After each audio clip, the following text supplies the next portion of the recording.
السلام عليكم ورحمة الله. شيخنا أطال الله في بقائك. أنا عندي سؤال هون حول هؤلاء الأشخاص اللي يبدو كبار ويتواجدون بعض الأحيان صغار، اللي يطلع حد منهم يقول على إنه قايس بليده، والله اللي يقول مسافر، والله يقول بعض الأحيان اللي أمارق ما هو حاجة معينة وتعيط له، ينفجر من الغضب ويدقي ويخاصم ويرجع ويسف من السكر، والله يرجع ويقضى شي بيض ويديروا فمه حول كيفة السكر، والله يشغل منه من اللبن، والله لأنه على سبت انك عيطت مع فروسات نقولون احنا. سيراني كان هذه الحالة تدخل فيها البدعة، والله ما تدخل فيها. ونصيحتكم حول هذه المسألة تعيطت على ذر هذه اللي نقولون احنا. وجزاكم الله خيرا ونفع الله بكم الإسلام والمسلمين. بسم الله الرحمن الرحيم. العياط طبعا على ظل ما تواسى، لا أحد بغيت فيه الله يتقدم ويشيه من قدام، يكلمه من قدام، ما عنه يناديه من خلفه، ذاك ما هو اللي ما هو اللي تواسى. ولو عدل توف يا الله هو توف يرجع إلى ميت ماص ذاك في السفر اللي كان فيه. هو ثم هذا النوع من الأمور يا الله حدثوه ما ينتهكوا.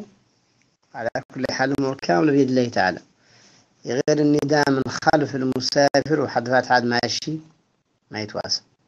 معنى هذا اللي واسى هو اللي يعدل يرجع وتوف إلينا بعد السفر، بعد المشي، بعد اللي كان ماشي فيها اللي عقد معه فيها يرجع إلينا يقطع ذاكره وعقب ذاك يبدأ يمشي، ولا الله حد يدعيه من الخلف.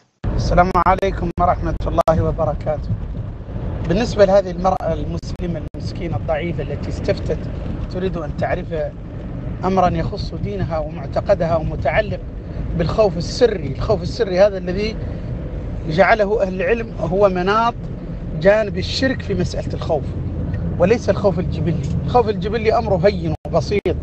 الله سبحانه وتعالى ذكر عن موسى وهو من أعظم رسول الله إيمانا أنه هو لا مدبرا ولم يعقب، وقال فأوجس في نفسه خيفة موسى لما رأى حبالهم عصيهم يخيل إليه من سحرهم أنها تسعى.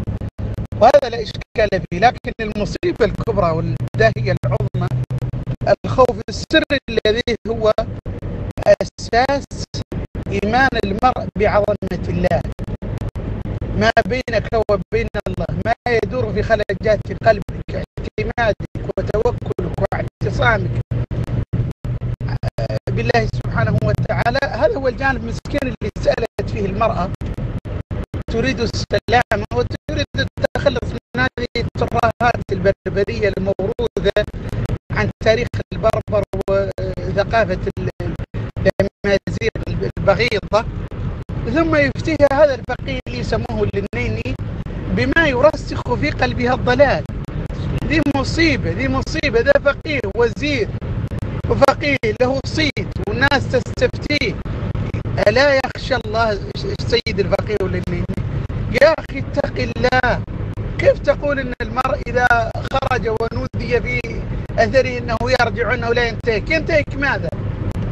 يا أخي أنت تجل حديث مسلم حديث ترمذي النبي صلى الله عليه وسلم ما يقول لابن عباس ما أصابك لم يكن ليخطئك وما أخطأك لم يكن ليصيبك، رفعت الأقلام وجفت الصحف. ما علاقة أن ينادي الإنسان إنسان يسير ثم يعود ليشرب لبنا أو يأخذ سكر، ثم يكون الفقيه هو اللي رسخ هذا، يعود من سفره لماذا؟ ما المانع له من أن يمضي؟ يعود بأي سبب؟ هذه مسائل متعلقة باعتقاد المؤمن والإنسان واعتقاده في عظمة